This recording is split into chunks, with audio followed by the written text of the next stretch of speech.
Welcome to the Believe in NFL Draft Prospect Podcast. Ryan Roberts here, bringing you some of the best inside look into the absolute best football players in the entire nation. It's a Thursday, so you know we're bringing you an interview.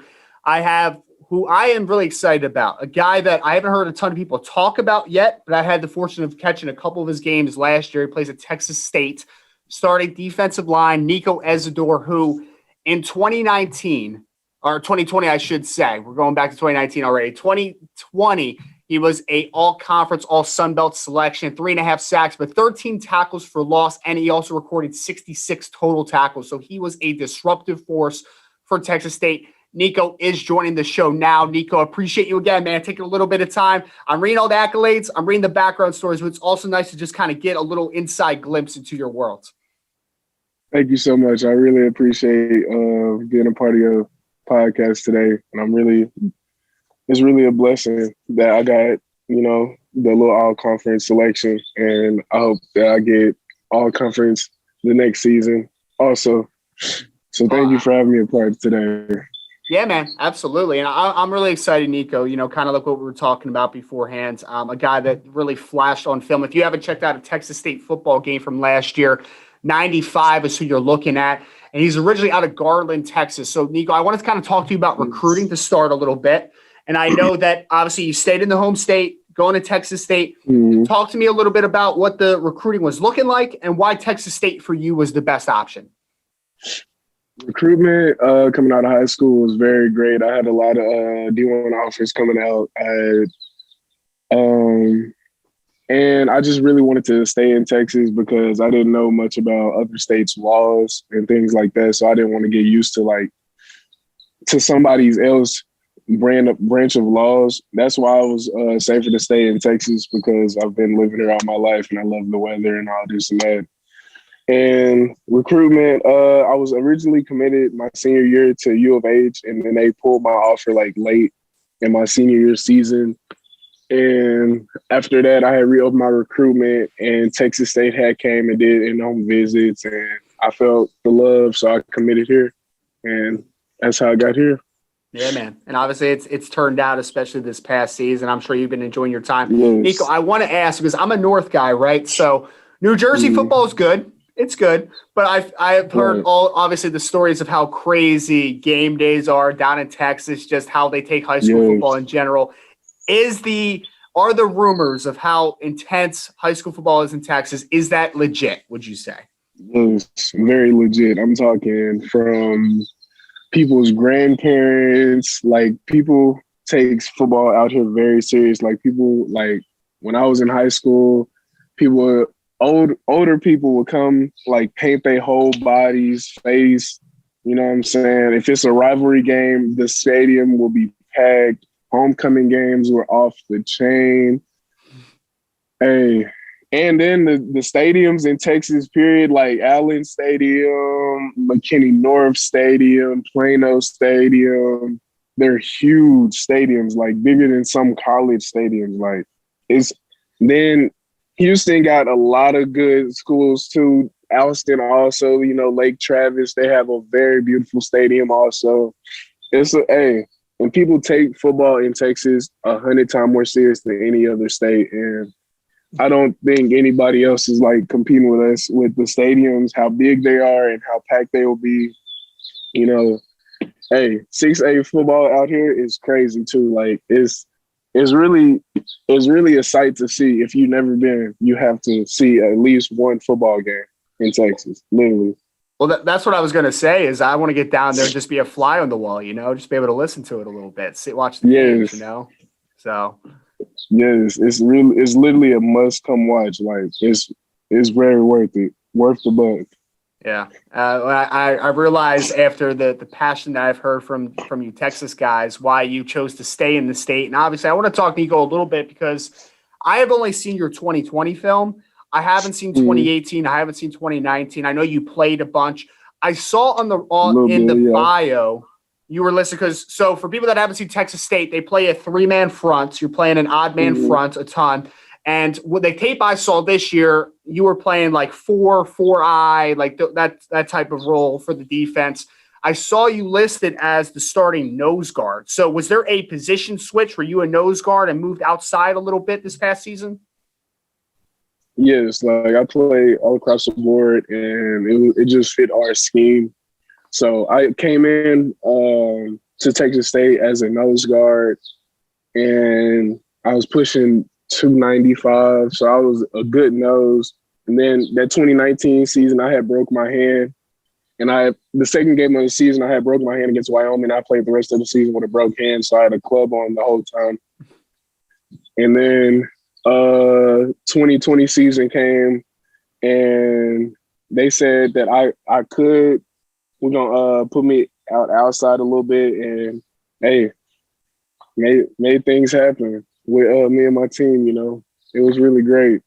Yeah. Now, and that's why I was curious, because of obviously the number jump from the tackle for loss numbers. That's what really stood out to me, because obviously you had tackles the previous 2 years, like a good amount of tackles, but this year, from a penetration playmaking perspective in the backfield, 13 tackles for loss is a great number for an interior defensive line. Can you talk to me a little bit about the progress of your game this year, adding that element of being able to be a playmaker in the backfield, and just how great your 2020 season was in general?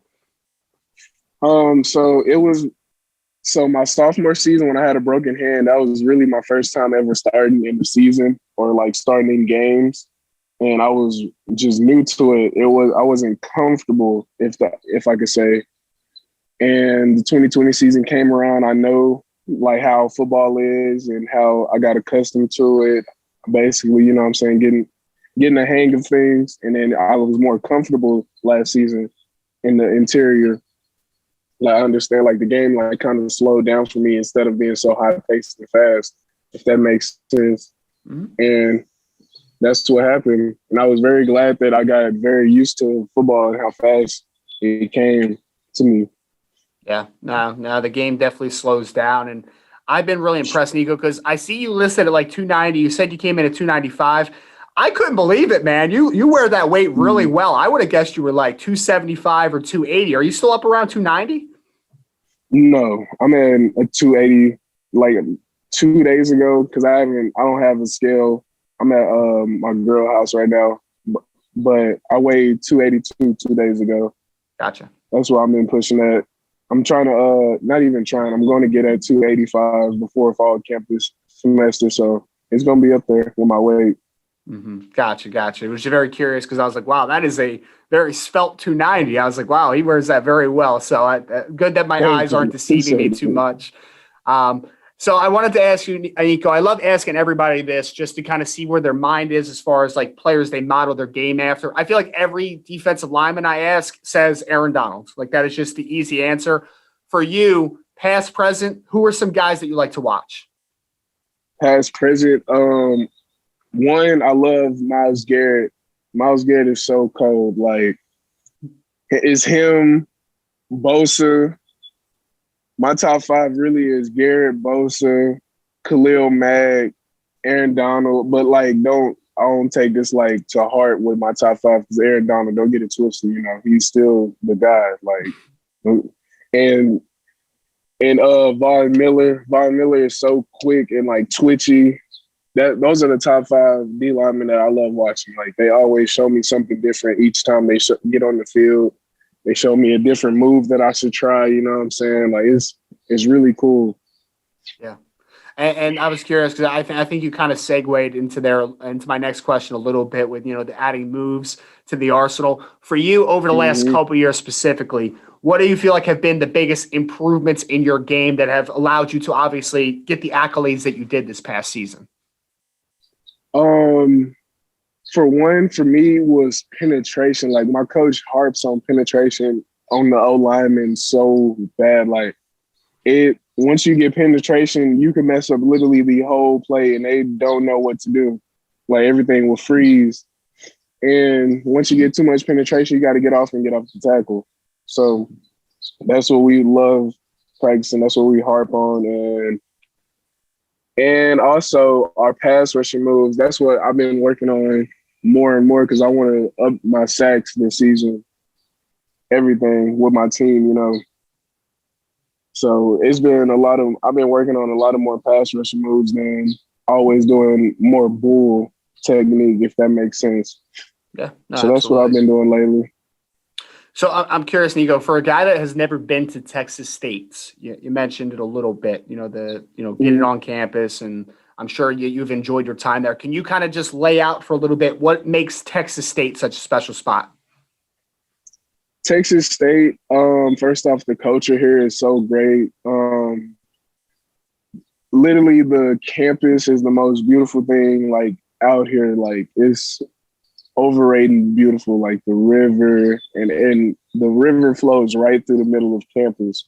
And when you graduate from Texas State, you have to jump in the river. That's the signature traditional trademark that you got to leave here. And what makes Texas State is the Bobcat, man. I'm not gonna lie, the Bobcat is the biggest thing here. And what else makes Texas State Texas State? Texas State wouldn't be Texas State without their construction, and because they do a lot of construction out here. Like once all this construction is done, this campus will be literally the best campus in Texas, in my opinion. If we're being honest, like my opinion, this campus is everything to me. Like you have everything right at your hands. They building new neighborhoods, so the community is going to get way bigger. The Texas State family going to get way bigger also. And we're reaching like 45K people here. It's a huge campus, and I love it. The weather here is always great. But Texas State stands for family culture and having a great time. That's what I take a part of Texas State. I love it, man. I love it. Yeah. Painting another place that I need to visit sometime soon, I guess, is Texas State. Yes, Catch the weather. Texas State has the best like little town that you can have a great time in. Great vibes. Literally, you just have to come here and see it for yourself. Like I can't put too much of perspective for you, but I can say as much as I can. You get what I'm saying? Yeah, no, I appreciate it, man. It's added to the list, and I'm going to get there at some point. And Nico, I kind of want to ask about the next season because I know you've had a lot of success. I know you guys have a talented football team. For you, going into 2021 now, your final one potentially, what are some things individually and team-wise that you want to accomplish to end out your career? Team-wise, off top, I want to win. Literally, that's all I'll do. I want to win everything that we do, execute everything that we get an opportunity to, and play like it's our last game, each game, because COVID, you don't know who's going to be trying to play games because of COVID. Like this pandemic really messed up for a lot of people. So when we step on the field, I want us to all play like it's going to be our last game, literally, and play with all our hearts. And we're going to accomplish everything that we have been striving for. We've been working continuously. And for me and my team, I just want everybody to have a great season. Like we all eat. Because I got a lot of friends that play at Sam Houston, and they had a great time this weekend in Frisco. You know what I'm saying? So we're going to be exactly just like that, some blue collar fighters, and we're not going to complain about anything that's thrown at us from the refs or anything. We're going to keep shining and thriving. Love it, That's man. all I got to say.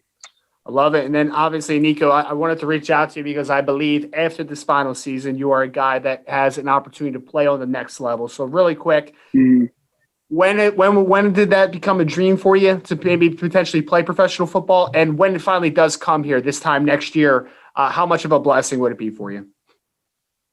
How much of a blessing will be is just a great opportunity that I would love to have. I've been dreaming about playing the NFL since I was a kid. That's anybody's dream. Playing the sport that you love and putting the time and grind and everything, and having it all paid off, and just ready for more work. You know what I'm saying? Because I'm always I'm at where I want to be, but it's nothing more for room and improvement. You get what I'm saying? So it's just a great perspective in my mind that I'm shooting for. Like, that's a goal that I want to reach and I'm going to reach. And hey, the Lord will be watching over me and we're going to be getting there soon. Mm-hmm. Well, again, Mr. Nico Ezidore, star defensive lineman out of Texas State. Check him out this fall. One of the more talented defensive linemen in the entire nation. Nico, appreciate you again, man. Taking a little bit of time. This was awesome. Just getting a little glimpse into your world, man. I really appreciate it. Thank you so much. I really appreciate you having me the opportunity to come onto your podcast today. I really appreciate it, my man.